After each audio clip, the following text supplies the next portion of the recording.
मंडळी, सुट्ट्यांना सुरुवात होत आहे आणि सुट्टींमध्ये बराच महिला वर्ग जो आहे तो आपापल्या माहेरी जाण्यासाठी उत्सुक असतो.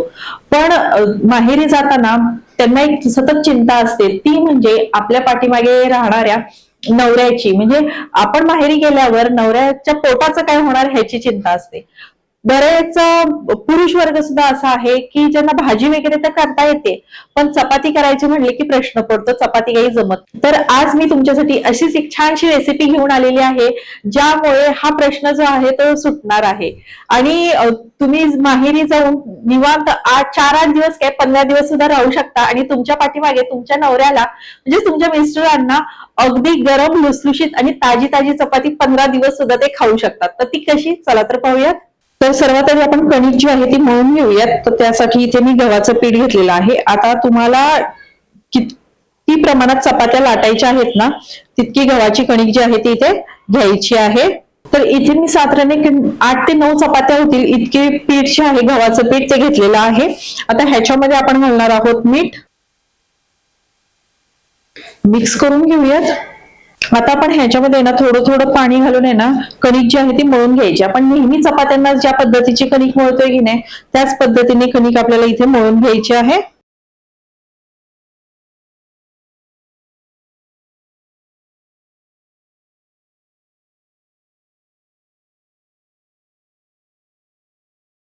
आता आपण हे नाही झाकून ठेवायचे आहे. एक कमीत कमी 10 मिनिटं तरी आपण ही झाकून ठेवूयात.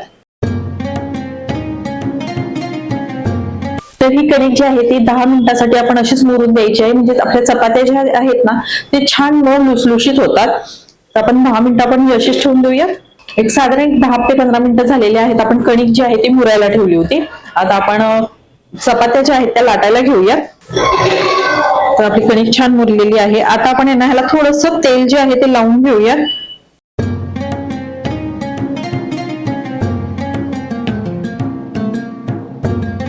तेल लावून आहे ना आपण थोडंसं मळून घेऊया, म्हणजे जास्त नाही थोडंसं. आता इथे ना काही जण आहे ना कणिक मळल्या लगेच तेल लावतात, पण मी तसं नाही करत. शक्यतो मी चपात्या लाटायच्या आधी तेल जे आहे ते लावते, त्यामुळे चपात्यांना छान होत्यात. आता आपण चपाती करायला घेऊयात. तर आता तुम्हाला किती लहान मोठी चपाती करायची आहे ना त्या आकारात त्याचे गोळा जो आहे तो मी घेते इथे. आता आपण चपाती लाटूयात.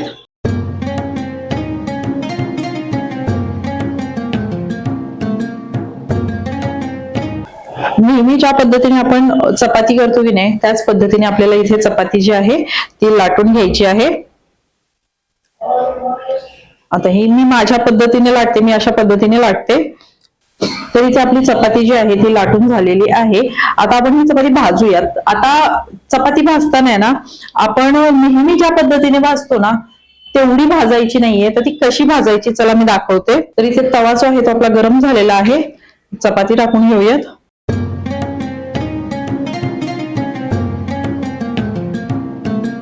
आता इथे बघू शकता हलकेसे असे फोड आले चपातीला, की आपण ही चपाती उलटून घेऊयात.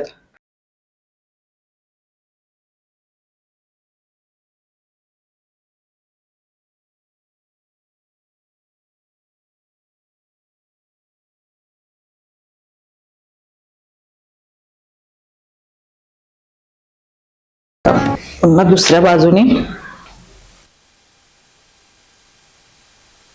आणि इथे आपण चपाती भाजताना तेल नाही लावायचे. तेल न लावताच आपल्याला ही चपाती जी आहे ती भाजून घ्यायची आहे.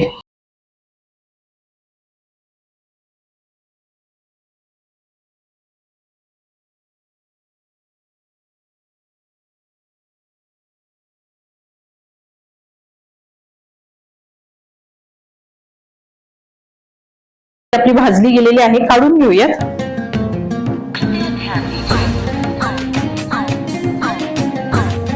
तर इथेही आपण अशा पद्धतीने चपाती जी आहे ती भाजून घेतलेली आहे. आपण ह्याला तेल लावलेलं नाहीये.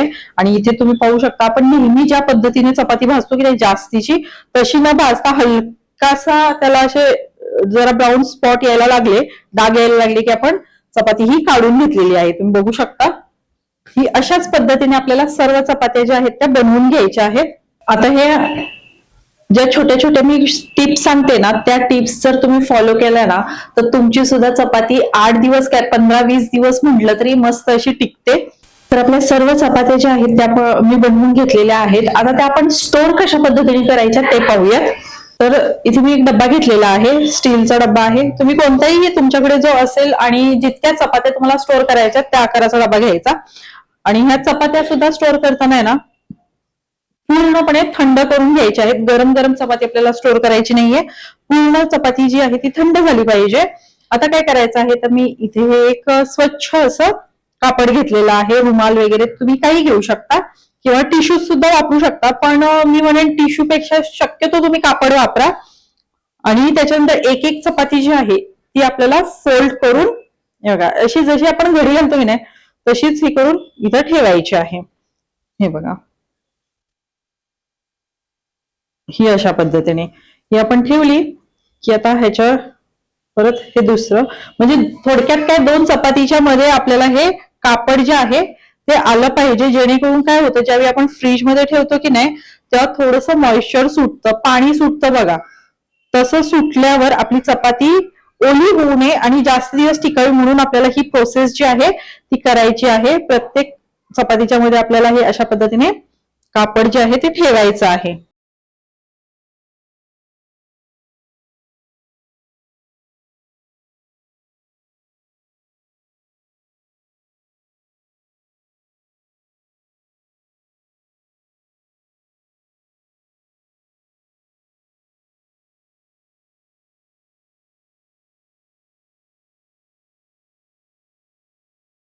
त्या डब्यात भरून झालेल्या आहेत. आता ह्याला झाकण लावून आपण ह्या फ्रीज मध्ये ठेवायच्या आहेत. आता हा डब्बा जो आहे ना तो आपल्याला फ्रीज मध्ये ठेवायचा आहे. फ्रीझर मध्ये नाही, जिथे बर्फ होतो तिथे नाही ठेवायचं, तर खाली जिथे आपण भाज्या वगैरे ठेवतो की नाही तिथे ठेवून द्यायचं आहे. अशा पद्धतीने जर तुम्ही चपाती स्टोअर केलीत ना, की मला खात्री आहे ती अगदी 15-20 दिवस आहे ना टिकते. आणि आता ही चपाती आहे आपण स्टोअर तर केली, पण ती परत खायला घेताना ती कशा पद्धतीने घ्यायची ते तुम्हाला मी दाखवते. तर इथे मी आधी जी स्टोअर करून ठेवली होती, तुम्हाला दाखवण्यासाठी चपाती स्टोअर करून ठेवली होती. साधारण एक 5-6 दिवस झाले ही चपाती मी स्टोअर करून ठेवली होती. तर ती कशी खाण्यासाठी तयार करायची ते दाखवते मी आता. तर बघा, ही चपाती मी आधी बनवून ठेवलेली होती स्टोअर करून. ही आता काय करायचं आहे, आपल्याला गॅसवर तवा गरम करून घ्यायचा आहे. तर आता ही चपाती जी आहे ना ती आपल्याला जो इथे तवा गरम करून घेतलेला आहे त्याच्यावर आपल्याला ही पुन्हा भाजून घ्यायची आहे. तर आपल्याला ही पुन्हा भाजायची असते ना, त्यामुळे आपण ज्यावेळी स्टोअर करतो ना त्यावेळी ती एकदम जास्त भाजायची नाही. तर ही चपाती एका बाजूने गरम झाली की आपण फिरवून घेऊयात आणि ह्याला तेल लावूयात.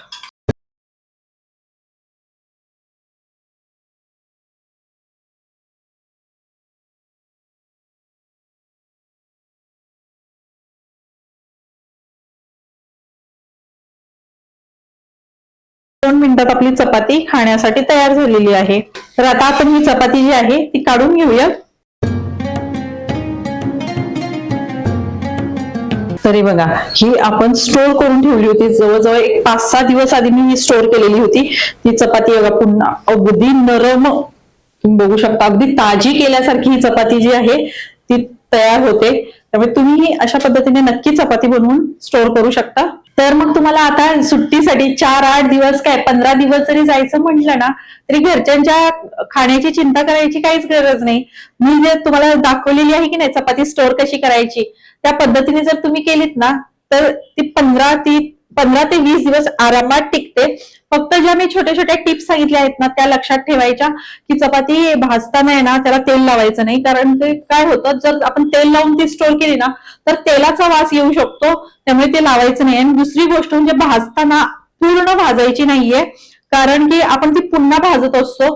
त्यामुळे जर पूर्ण भाजली तर ती पुन्हा ज्यावेळी आपण गरम करतो ना त्यावेळी ती जास्त म्हणजे अशी करपू शकते. त्यामुळे जास्त भाजायची नाही. आणि स्टोअर कशी करायची हे तर मी तुम्हाला सांगितलेलंच आहे. तर त्या पद्धतीने तुम्ही सुद्धा करा. अशाच पद्धतीचे कोणकोणते अजून पदार्थ तुम्हाला पाहायला आवडतील हे कमेंट करून नक्की सांगा, मी नक्की दाखवण्याचा प्रयत्न करेन. तर वेळात वेळ काढून तुम्ही आजची ही रेसिपी पाहिली त्याबद्दल धन्यवाद. पुन्हा भेटूयात अशाच एखाद्या छानशा रेसिपी सोबत. तोपर्यंत बाय बाय.